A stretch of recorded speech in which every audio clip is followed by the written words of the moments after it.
Hello नमस्कार दोस्तों, प्यारे साथियों, प्यारे स्टूडेंट। आज अपनी क्लास नंबर 4 आ चुकी है। पंच सरपंच योद्धा यूट्यूब चैनल पर मैं सीपी गोठवाल आप सभी का हार्दिक स्वागत और अभिनंदन करता हूं। हमने आपसे जो वादा किया था कि 25 सेट अपने आने वाले हैं, उनमें से अपने 3 सेट हम आपको करवा चुके हैं और आज अपना सेट नंबर 4 आ चुका है। प्यारे बच्चे, उम्मीद और आशा करता हूं कि सभी बच्चों ने अपने पहले तीनों सेट देख लिए होंगे और अभी सेट नंबर 4 को वो देखने वाले हैं। कोशिश करना कोई भी एक भी क्लास आपकी छूटे ना, सभी क्लासेस को आपको देखनी है और सभी क्लासेस को अपनी नोटबुक में जो नए क्वेश्चन आपको लगते हैं उनको नोट कर लेना है। बहुत क्वेश्चंस ऐसे हैं जो नोट करने के लायक नहीं है क्योंकि वो क्वेश्चंस आसान हैं। अगर आते हैं तो नोट मत किया करो। कुछ नए क्वेश्चन अगर आपको देखने को मिलते हैं तो उनको तुरंत नोट कर लिया करो। ठीक है प्यारे बच्चों, क्लास नंबर 4 पर चलते हैं। क्लास नंबर 4 पर चलते हैं। ये देखिए, ये अपना यूट्यूब चैनल है, आप सभी को पता है। ठीक है, आप इसको शेयर करें। सब्सक्राइब कर लिया होगा, शायद नहीं किया तो इसको सब्सक्राइब करें। और प्यारे बच्चे, एक सबसे मेन प्रॉब्लम है बच्चों की, बेल आइकन नहीं दबाते। बेल आइकन दबाया करो ताकि हम जब भी कोई वीडियो डालें, कोई भी नोटिफिकेशन डालें, कोई भी आपके लिए महत्वपूर्ण सूचना डालें तो सबसे पहले आपके पास नोटिफिकेशन आ जाए। इसलिए आप बेल आइकन को दबाना न भूलें। प्यारे बच्चों, अपने चैनल का नाम पंच सरपंच योद्धा है। ये मेरे कॉन्टैक्ट नंबर है। किसी भी प्रकार की कोई भी प्रॉब्लम आती है तो आप दिए गए कॉन्टैक्ट नंबर पर मेरे पास आप कॉल कर सकते हैं। मेरे पास दिए गए कॉन्टैक्ट नंबर पर आप कॉल कर सकते हैं। आज की क्लास नंबर 4 के क्वेश्चन नंबर 1 की ओर बढ़ते हैं। ये रहा अपना क्वेश्चन नंबर 1। क्वेश्चन नंबर 1 में लिखा है, अच्छा आज नंबर नहीं डाले क्वेश्चन के, कोई बात नहीं है। निम्न में से एक बीमारी मां से भ्रूण तक फैलती है। क्वेश्चन को थोड़ा ढंग से पढ़ना बेटा। निम्नलिखित में से एक बीमारी जो मां से भ्रूण तक फैलती है। 4 ऑप्शन आपके सामने दिए हैं, सर्दी, अस्थमा, सिफिलिस और रक्तस्राव। शाबाश। जिन बच्चों को ये क्वेश्चन आता है वो कमेंट्स बॉक्स में अपना ना जो है आंसर ज़रूर लिखा करो। और मैंने बार बार हर वीडियो में बोला है कि क्या आपको क्या करना है, जितने भी क्वेश्चंस आप देख रहे हैं एक बार अपने मन से आंसर दिया करो। और अगर उसके बाद जब मैं आंसर बताता हूँ अगर वो क्वेश्चन सही होता है तो उसको टिक कर लिया करो कि मैंने क्वेश्चन सही सोचा था और सही आंसर दिया था। आप लास्ट तक आपका टोटल स्कोर चेक किया करो कि 20 में से आपने कितने क्वेश्चन सही किए। प्यारे बच्चों, निम्न में से एक बीमारी जो मां से फैलती है और वो भ्रूण तक जाती है तो उस बीमारी का नाम है सिफिलिस। नोट कर देना, ऑप्शन नंबर सी इसका आंसर आएगा। क्या आंसर होगा बेटा? सिफिलिस। पंच सरपंच योद्धा यूट्यूब चैनल को सब्सक्राइब कर लीजिएगा, शेयर कर दीजिएगा। ये क्वेश्चन नंबर 2 आपके सामने स्क्रीन पर आ चुका है। भारत में से समाप्त हुई बीमारी है। भारत में से एक बीमारी ऑलमोस्ट समाप्त हो चुकी है, उस बीमारी का अपने को नाम बताना है। ध्यान से ऑप्शन को पढ़ना और ऑप्शन को पढ़ते हुए आंसर देना है। पोलियो, चिकन पॉक्स, मिजल्स और स्मॉल पॉक्स। ठीक है बेटा, ये बीमारियां हैं। चारों जो बीमारी है, थोड़ा सा इनकी डिटेल बता देता हूं। चारों बीमारी है ये वायरस डिजीज है। ये वायरस डिजीज है बेटा, वायरस से फैलने वाली बीमारी है पोलियो, चिकन पॉक्स, मिजल्स और स्मॉल पॉक्स। इनमें से एक बीमारी भारत में से ऑलमोस्ट ख़त्म हो गई है, उस बीमारी का नाम बताना है। तो प्यारे बच्चों, उस बीमारी का जो नाम है चारों ऑप्शन में से, शाबाश, कमेंट्स में लिखें। ये रहे। चलो देखो बेटा, इस बीमारी का नाम है वो है चिकन पॉक्स। क्या नाम है? Chicken pox. चिकन पॉक्स को बोला जाता है छोटी माता। क्या बोला जाता है भाई? छोटी माता। ठीक है, इसी को बोल दिया जाता है चेचक। क्या बोल दिया जाता है बेटा? चेचक। और ये जो है ये किससे फैलती है भाई? नोट कर लेना, ये जो बीमारी है ये वायरस से फैलती है। किससे फैलती है भाई? वायरस से फैलने वाली बीमारी है।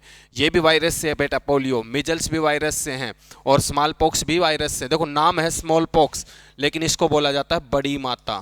क्या बोला जाता है भाई? बड़ी माता, जो कि वायरस डिजीज है भाई, बड़ी माता। ये अपना क्वेश्चन नंबर 2 था। आते हैं नेक्स्ट क्वेश्चन पर। सारे बच्चे क्वेश्चन को पढ़ कर के अपना आंसर देंगे। आज अपना सेट नंबर 4 चल रहा है और सेट नंबर 4 का क्वेश्चन आपके सामने स्क्रीन पर आ चुका है। बहुत बच्चों ने भाई एक बार कॉल किया, मतलब कई बार कॉल किया है मुझे कि सर आप हमें ग्रुप में ऐड कर लें। ठीक है, तो बेटा मैं अपने नंबर लिख रहा हूँ। मुझे मैसेज कर देना 9485525272। इस नंबर पे मैसेज कर दिया करो भाई, आपको ग्रुप में मैं ऐड कर दूंगा, ठीक है, आपको ग्रुप में ऐड कर दूंगा। आप मेरे नंबर पे मैसेज कर दिया करो। मैं साइड में हो जाता हूँ, नोट कर लो अपने नंबर को। इस नंबर पे जैसे आप व्हाट्सअप करोगे मैं आपको व्हाट्सअप ग्रुप में ऐड कर दूंगा। व्हाट्सअप ग्रुप में सभी बच्चे कोशिश करो जो वीडियो देख रहा है वो ऐड हो जाओ, क्योंकि उस ग्रुप में हम HSI से रिलेटेड तो अपनी जितने भी डाटा है वो तो डाल लेंगे ही। इसके अलावा हम आपके लिए अगर कोई भर्ती का नोटिफिकेशन आता है, कोई विशेष सूचना आपके लिए होती है, तो सबसे पहले अपने व्हाट्सएप ग्रुप में भी वो इन्फॉर्मेशन आप तक पहुंचाई जाएगी, ठीक है। नोट कर लेना भाई। क्वेश्चन क्या है, हाथ की स्वच्छता के लिए किसके पहले हाथों को धोया जाना चाहिए। फिर से पढ़ता हूं बेटा, हाथ की स्वच्छता के लिए किसके पहले हाथों को धोया जाना चाहिए भाई। हाथ की स्वच्छता के लिए हमें हाथ धोने के लिए बोला गया है। कब धोना, किसके लिए धोना चाहिए ये बताया गया अपने से। सोने से पहले हाथ धोना क्या सही है? देखो बेटा, त्वचा को छूने से पहले हाथ धोना क्या सही है? गहनों को हटाने से पहले, बेटा ये बात गलत है, ये भी गलत है। गहनों को हटाने से पहले कह रहे हाथ धो, ये तो जरूरी नहीं है। इसका जो आंसर आएगा वो सी आएगा। क्या लिखा है? बीमारी के लिए संवेदनशील व्यक्ति को मिलना। अगर आप किसी बीमारी से ग्रसित व्यक्ति से मिलते हैं तो उसके बाद आप अपने हाथ धो लिया करें, क्योंकि बीमारियां पता नहीं आप जिससे मिले उसको किस प्रकार की बीमारी हो सकता है वो फैल जाए, ठीक है। तो आप किसी भी पेशेंट से मिलते हैं, हॉस्पिटल में, बस में, अपने यार दोस्त ग्रुप में, कहीं पे भी मिलते हैं, तो भाई हाथ धो लिया करो, क्योंकि एक गुड हैबिट्स में भी आता है हाथ धोना। खाना खाने से पहले भी हाथ धो लेने चाहिए, ठीक है। लेकिन यहाँ पर एक कह रहा है कि हाथ की स्वच्छता के लिए हाथों को धोया जाना चाहिए, तो अपने को है ना, जब कभी बीमार व्यक्ति से मिलते हैं तो हाथ धो लेने चाहिए भाई। नेक्स्ट क्वेश्चन आपके सामने स्क्रीन पर आ चुका है।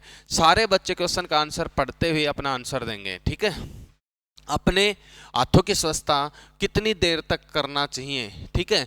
अपने हाथों की स्वच्छता कितनी देर तक करना चाहिए, यानी कि हमें हाथ जब धोते हैं तो मैक्सिमम कितना टाइम हमें हाथ धोना ही धोना चाहिए भाई, मिनिमम या मैक्सिमम, ठीक है। तो देखो बेटा, जब तक साबुन ना हट जाए, ये तो कॉमन सेंस की बात हो, भाई साबुन नहीं हटता तब तक तो धोते रहते हैं। लेकिन ये नहीं है भाई साबुन हटाने हम लग ही रहे काफ़ी देर से, या साबुन 5 सेकंड में हटा लिया तो हम कह दें हाथ धुल गए, ना भाई, ये गलत ऑप्शन हो जाएगा। जब हम हाथ धोते हैं ना, तो अपने हाथ की स्वच्छता के लिए मिनिमम आप लोगों को 20 सेकंड तक हाथ धोने चाहिए ही चाहिए भाई। कितना सेकंड भाई? 20 सेकंड। क्वेश्चन आसान है, क्वेश्चन बड़े सिंपल है, लेकिन बहुत सारे बच्चे इनमें गलतियां कर देते हैं, तो इन क्वेश्चंस को थोड़ा ध्यान से देखते जाओ भाई, ठीक है। जब तक साबुन ना, सॉरी क्या बताया, अपने हाथों की स्वच्छता कितनी देर तक करनी चाहिए भाई? 20 सेकंड तक कम से कम अपने को करनी चाहिए। क्वेश्चन नंबर नेक्स्ट आ चुका है। शाबाश, क्वेश्चन को पढ़ें और आंसर दें। लास्ट में सभी बच्चे कमेंट सेक्शन में ये जरूर बताएं कि आपके कितने नंबर बने, आपने जो क्वेश्चंस देखे थे, कितने क्वेश्चन आपके ठीक हुए। शायद आज की स्लाइड में ना, आज के सेट में 1-2 क्वेश्चन कम है, जहां तक मुझे मानना है। 1-2 क्वेश्चन रिपीट हो गया तो उनको मैंने डिलीट करवा दिया अभी, है ना। पर्यावरण स्वच्छता बनाए रखने के लिए जरूरी है। आज के क्वेश्चन ज्यादातर स्वच्छता से रिलेटेड हैं। पर्यावरण स्वच्छता बनाए रखने के लिए क्या जरूरी है? कचरे का उचित जगह डालना, ये भी ठीक है। उचित कचरा प्रबंधन, ये भी ठीक है। लोगों को स्वच्छता के बारे में जागरूक करना, ये भी ठीक है। और यहाँ पर लिखा है उपरोक्त सभी अपने पास पर्यावरण स्वच्छता के लिए ऑप्शन दिए गए थे, और पर्यावरण स्वच्छता के लिए अपने पास 1 नंबर, 2 नंबर और 3 नंबर ऑप्शन सही है। तो इसमें से ऑप्शन नंबर डी आया कि उपरोक्त सभी। तो हम इस क्वेश्चन का आंसर देंगे उपरोक्त सभी, ठीक है। देखो बच्चा, बहुत सारे बच्चों के जितने भी क्वेश्चंस में डाउट थे उन्होंने मेरे पास फ़ोन किया, मैंने उनके डाउट क्लियर किए, ठीक है। तो आप अगर वीडियो देख रहे हैं और आपका कोई डाउट बनता है, कोई प्रॉब्लम आती है, तो आप मेरे से ना कॉल करके भी पूछ सकते हैं। जो बच्चे HSI के ग्रुप में, व्हाट्सएप ग्रुप में ऐड होना चाहते हैं, तो मैंने पहले वीडियो में बता दिया है, मेरे नंबर पर कॉल करके या मैसेज करके आप व्हाट्सएप ग्रुप में भी ऐड हो सकते हो, ठीक है। नेक्स्ट, ये देखो भाई, वयस्कों के लिए, बेटा वयस्कों के लिए छाती दाब अनुपात बचाव सांस, छाती दाब अनुपात बचाव सांस का अनुपात है। बेटा ये पता है क्या है? आपने नाम सुना होगा CPR। क्या नाम सुना होगा बेटा? CPR, CPR, ठीक है बेटा, कार्डियो पल्मरी और रेसिस्टेशन, ठीक है। ये बेटा CPR जो होती है ना, CPR, किसी का हार्ट फेल होता है, हार्ट अटैक आता है तो उसको दी जाती है। ठीक है, मैं थोड़ा सा दिखाना चाहूँगा आपको कैसे दी जाती है। अपने हाथ की उंगलियों के अंदर ऐसे उंगली डालनी है, ऐसे उंगली होनी चाहिए, और छाती के जो ठीक बीच में स्टर्नम हड्डी होती है, उस स्टर्नम हड्डी को बार बार दबाया जाता है। ऐसे दिख रहा होगा शायद वीडियो में, ऐसे दबाया जाता है।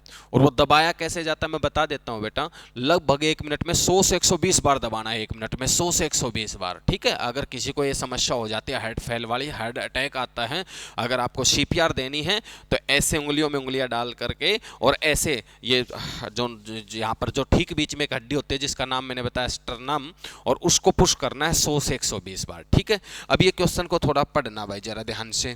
क्वेश्चन बोला वयस्कों में छाती दाब, जो छाती को दबाते हैं वो, और बचाव सांस का अनुपात है। ये बचाव सांस क्या है भाई? छाती दाब तो मैंने बता दिया, ये सीपीआर देते हैं तब स्टर्नम हड्डी को दबाया जाता है 100 से 120 बार 1 मिनट में। अब बात आती है बचाव सांस। देखो बेटा, सीपीआर देने का जो बेस्ट तरीका है वो क्या है? आपको सीपीआर देनी है हाथों से।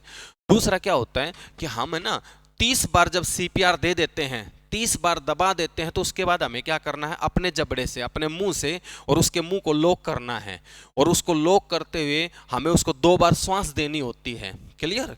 तो ये क्वेश्चन यही था कि जब हम क्या करेंगे, पहले तो छाती का दबाव मतलब दाबेंगे उसको, ठीक है, तो उसको 30 बार दबाया जाता है, और 2 बार फिर उसको क्या करना है? अपने जबड़े से उसको है ना, जबड़े से जबड़ा उसका लॉक करके, और उसको क्या देना है बेटा? अपनी श्वास देनी है उसको। ठीक है, तो इसका जो क्वेश्चन का आंसर आएगा 30:2, 30:2। नेक्स्ट, कम रोशनी में लंबे समय तक काम करने पर हो सकता है। बेटा ध्यान से पढ़ना इस क्वेश्चन को। अगर आपके सामने हमेशा मोस्टली टाइम अगर रोशनी कम और आप कोई काम कर रहे हैं, ठीक है, और वो काम करते वक्त आपकी आंखों पर कहीं ना कहीं प्रॉब्लम आ रही है देखने में, फिर भी हम लगे पड़े, जैसे फॉर एग्जांपल हम पढ़ रहे हैं लेकिन रोशनी रूम में कम और हम किताबों के पास में झुक करके पढ़ रहे हैं, तो ऐसी प्रॉब्लम के अंदर हमें एक बीमारी हो जाती है। उस बीमारी का नाम है बेटा माइनर्स निस्टेगमस। माइनर्स निस्टेगमस, ये बीमारी का नाम थोड़ा अटपटा है भाई, थोड़ा सा ना, मेरे को 3-4 बार बोलने के बाद समझ में आया था कि बीमारी का नाम क्या है। ठीक है भाई, मैं थोड़ा सा दिखा देता हूँ अगर ये कट रहा है तो। भाई माइनर्स भाई कहाँ गया, ये लो, ये रहा बेटा, माइनर्स निस्टेगमस, माइनर्स निस्टेगमस। ये बेटा थोड़ा सा अटपटा है, थोड़ा बार बार बोलेंगे ना तो तब समझ में आएगा। ठीक है, तो ये कम रोशनी में लंबे समय तक पढ़ने से होने वाली बीमारी है भाई।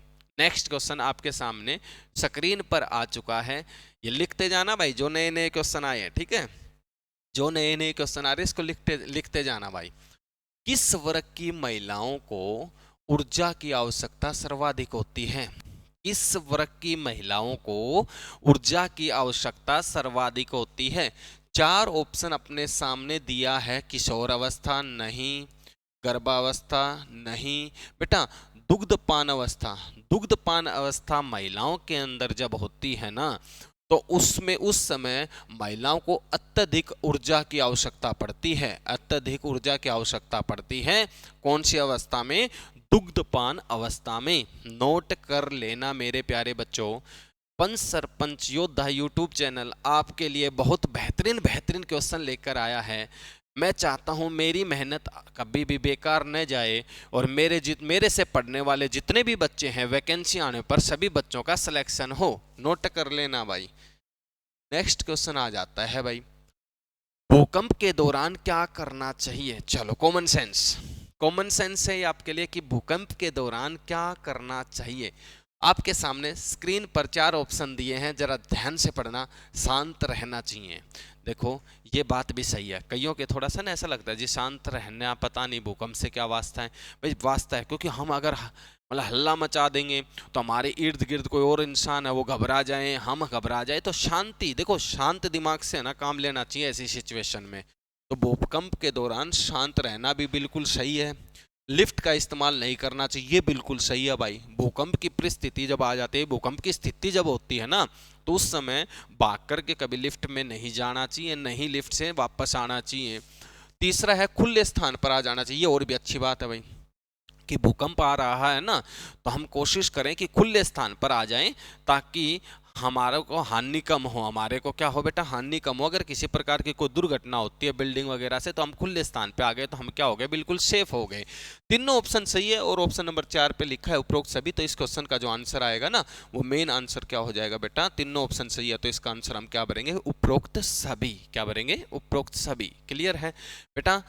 नेक्स्ट क्वेश्चन की ओर बढ़ते हैं। नेक्स्ट, जिला स्वास्थ्य समिति का अध्यक्ष होता है। वेरी गुड बेटा, जिला स्वास्थ्य समिति का अध्यक्ष हमसे पूछा है, तो ये हमेशा याद रखना कि जिला स्वास्थ्य समिति का जो अध्यक्ष होगा हमेशा होगा जिला कलेक्टर। क्या होगा बेटा, जिला कलेक्टर जो होता है, जो डीसी होता है डिस्ट्रिक्ट का, वही क्या होगा, जिला स्वास्थ्य समिति का अध्यक्ष होता है।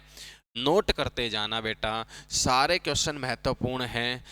चौथी सीरीज आज अपनी आई है, चौथा सेट अपना आया है आज। हमने बताया था बेटा, हम कुछ समय के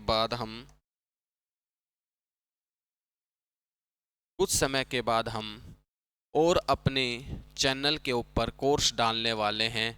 फायर की भर्ती का एक कोर्स आएगा आपके सामने, जिन बच्चों ने कर रखा है। दूसरा, हम कोशिश करेंगे जितना हो सके, तो पॉसिबिलिटी हुई तो बेटा इलेक्ट्रिशियन का कोर्स हम डालने वाले हैं। तीसरा, अगर बात की जाए डीएमसी ड्राफ्टमैन सिविल का भी हम डालने वाले हैं सिलेबस। हम टेक्निकल भर्तियों की ही बात करेंगे मोस्टली अपनी वीडियो में और अपने चैनल पर। ठीक है, हमने मेन चला ही रखा है, वो चला रखा है एचएसआई। एचएसआई के लिए मैं बता देता हूँ आप सभी को कि एचएसआई की बात की जाए तो हम 25 सेट आपके सामने लेकर आए हैं, और 25 सेट के बाद हम बहुत जल्द से जल्द हम कोशिश करेंगे कि टॉपिक वाइज 50, 40, 30 क्वेश्चन हम हर टॉपिक वाइज और अलग से आपको पढ़ाए जाएं, हमारी तरफ से पढ़ाए जाएं। ठीक है, जिन बच्चों को एडमिशन लेना है वो बच्चे भी मेरे से कांटेक्ट कर सकते हैं। कौन से एडमिशन्स की बात कर रहा हूँ, जिन बच्चों को, देखो अपने पास ये सारे कोर्स आईटीआई के थ्रू करवाए जाते हैं। आईटीआई, ठीक है, आईटीआई के ऊपर कभी भी किसी प्रकार की कोई उंगली नहीं उठती है। ठीक है, आईटीआई में अपन कौन कौन से कोर्स करवाते हैं मैं बता देता हूँ। आईटीआई के कोर्सेज के अपने नाम हैं।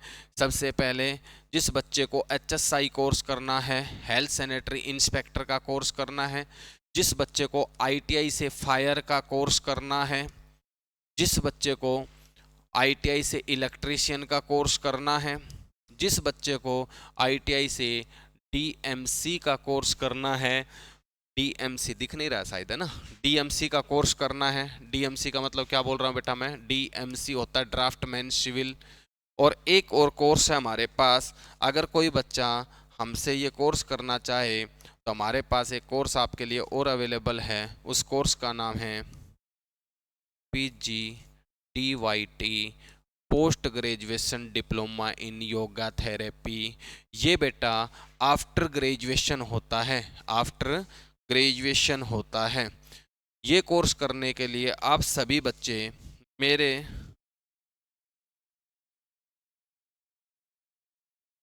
कॉन्टैक्ट नंबर पर कॉल कर सकते हैं 9485525272। आप मेरे इस नंबर पर ये सभी कोर्स कर सकते हैं बेटा कॉल करके। ठीक है, देखो कम रोशनी में लंबे समय तक काम करने वाले को हो सकता है, ये तो हो ही गया अपना ये क्वेश्चन भाई, ये तो हो ही गया। शरीर में तापमान किन किन भागों से लिया जाता है। जब शरीर में हम अपना जो है तापमान जब हम नापते हैं या नपवाते हैं डॉक्टर साहब से, तो हमारे शरीर में तापमान किन किन भाग से लिया जाता है, ये हमसे क्वेश्चन पूछा गया। शाबाश प्यारे बच्चों, सभी बच्चे कमेंट सेक्शन में आंसर देंगे। शायद उम्मीद करता हूँ इस क्वेश्चन का आंसर सभी को पता होगा। शाबाश, शरीर में तापमान किन किन भागों से लिया जाता है। मुंह के अंदर, जीभ के नीचे से, बिल्कुल भाई यहाँ से हम ले सकते हैं तापमान को। अच्छा, कांख के स्थान से, छोटे बच्चों के हमेशा देखना जब हम वो क्या बोलते हैं उसका बुखार जो है चेक करवाते हैं, तो यहाँ कांख के जो है, जो हमारा ये ना हाथ का नीचे वाला हिस्सा, इसको हम कांख बोलते हैं, यहाँ से भी हम तापमान लेते हैं। एक मलस्य के स्थान से भी तापमान लिया जा सकता है। तो बेटा शरीर में तापमान किन किन भागों से लिया जाता है, तो तीनों ऑप्शन क्या है बेटा, बिल्कुल सही है। तो इस क्वेश्चन का आंसर क्या आने वाला है, ये सभी। क्या आंसर आने वाला है, ये सभी।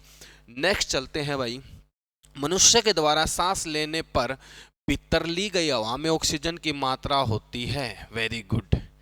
मनुष्य के द्वारा सांस लेने पर भीतर ली गई हवा में ऑक्सीजन की मात्रा होती है, नोट कर देना भाई। मनुष्य जब सांस लेता है भीतर की तरफ तो कितने परसेंट ऑक्सीजन लेता है? लगभग 21% होती है भाई। या तो 21% दिखेगा या 20.9% दिखेगा। नोट कर देना इसको, 20.9% दिखेगा या 21% दिखेगा। जलने की प्रथम श्रेणी कहलाती है, वेरी गुड भाई, जलने की प्रथम श्रेणी। जलने की 3 श्रेणी होती है भाई, जलने की 3 श्रेणी होती है, उनमें से प्रथम श्रेणी पूछी गई है, बाह्य त्वचा की परत जलती है। बिल्कुल यही आंसर आएगा भाई, बाह्य त्वचा की परत जलती है। देखो जलने की प्रथम श्रेणी में क्या होता है, जैसे भाप लगना, भाप लगना ये प्रथम श्रेणी में आता है। जैसे फॉर एग्जांपल हम बात करें, लेडीज जो होती है जब वो घर पे खाना बनाती है तो जैसे कुकर के कुकर से भाप लग गई, ठीक है। आज थोड़ी सी तबीयत खराब है, आज थोड़ा क्लास में भी आपको लग रहा होगा गुरुजी थोड़ा इंटरेस्ट से नहीं पढ़ा पा रहे होंगे, जैसा फ्लो रहता है ना वैसा फ्लो आज नहीं हो रहा है ना, चलो कोई बात नहीं है। हाँ तो देखो भाई, जलने की 3 स्थिति होती है। एक तो ये कि नॉर्मल कहीं भाप लग गई, ठीक है। दूसरी ऐसी स्थिति होती है जिसमें थोड़ा सा ज़्यादा जल जाए और फफोले उठ जाए, है ना, छाले बोल दो, फफोले बोल दो, है ना, वो फफोले उठ जाते हैं, उनको कभी फोड़ा मत करा करो बेटा, ठीक है।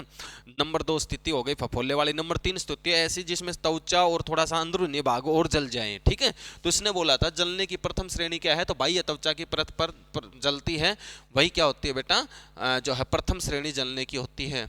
नेक्स्ट, निम्न में से पानी की कठोरता दूर करने वाले रसायन हैं, थोड़ा सा फास्ट करते हैं भाई। निम्न में से पानी की कठोरता को दूर करने वाले जो है रसायन है, चूना भी पानी की कठोरता को दूर करता है, सोडियम कार्बोनेट भी करता है भाई।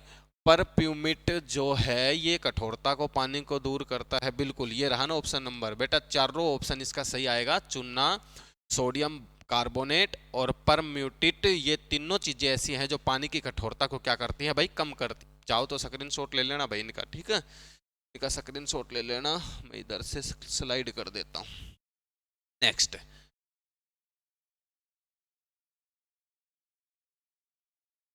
ये लो भाई, डेंगू ज्वर किस मच्छर से होता है भाई, शाबाश। जो डेंगू बुखार होता है वो कौन से मच्छर के काटने से होता है? उम्मीद करता हूँ सभी बच्चों को पता होगा कि डेंगू बुखार, ये अपनी क्लास का आज का लास्ट क्वेश्चन है भाई। डेंगू ज्वर किस मच्छर से होता है भाई, इसको नोट कर देना, एडिज मच्छर से। किससे भाई? एडिज मच्छर से। देखते हैं और क्वेश्चन है कि नहीं है भाई इसमें आगे। एक और है भाई, एक और है, ठीक है, एक और भी है। बीसीजी का टीका किस रोग की रोकथाम में काम लिया जाता है? बीसीजी का टीका, शाबाश, वेरी गुड, बताइएगा भाई। बीसीजी का टीका कौन से रोग के लिए भाई बीसीजी का टीका लगाया जाता है? वो टीबी के लिए। बीसीजी का टीका किसके लिए लगाया जाता है भाई? टीबी के लिए लगाया जाता है। चैनल का नाम है पंच पंच सरपंच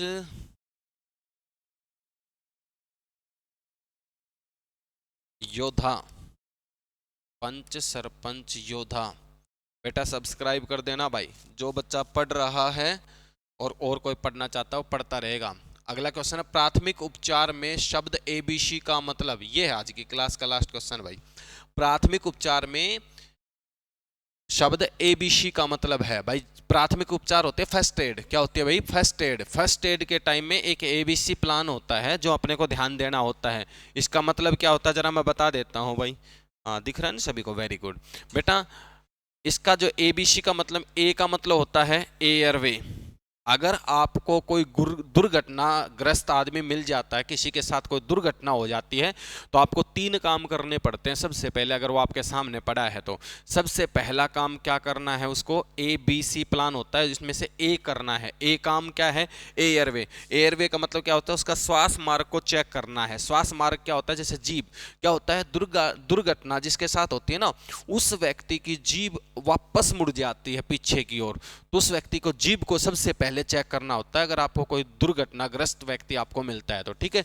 ए के बाद आता है बेटा बी के बाद होता है ब्रीथिंग, उसकी श्वास को चेक करना है। क्या चेक करना है अभी? श्वास को चेक करना है कि श्वास प्रॉपर चल रही है या नहीं चल रही।